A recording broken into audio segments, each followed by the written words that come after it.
A week of fierce scrutiny meant the Power had to show positive signs against a Fremantle outfit looking to hone their game plan under coach Ross Lyon. A kick out on the full allowed John Butcher to slot the opener for the visitors. That is amazing from there.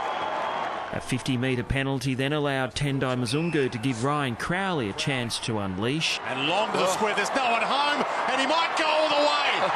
There's the fire starter for Fremantle. But it was pensive early in Perth as Port Adelaide grabbed the early momentum. Gets plenty of toe on it, and Stewart could have let it run. Kicks it over his head, scissor kick style, and Port Adelaide have their third.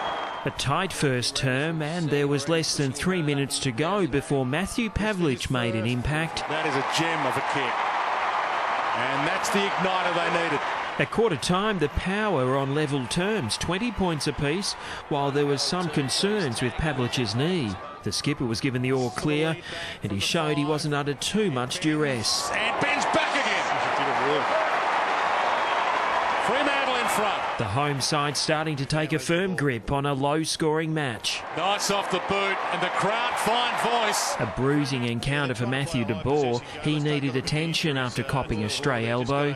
And Justin Westhoff, who was on the end of some heavy treatment. And it was getting ugly in open play as the Power created major headaches for themselves. Stewart made that impossible for Cassisi.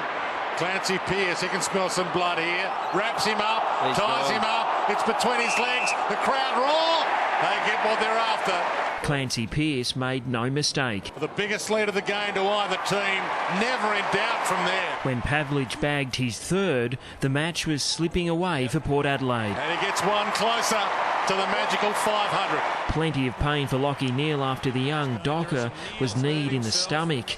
He was helped to the sidelines. At the long break, Freo were in control, leading by 23 points. The Power came out united at Patterson Stadium, and they backed it up with a bright start. And there's the start they were after. The reply came through de Boer, who was able to get loose for a mark. That is a spectacular grab.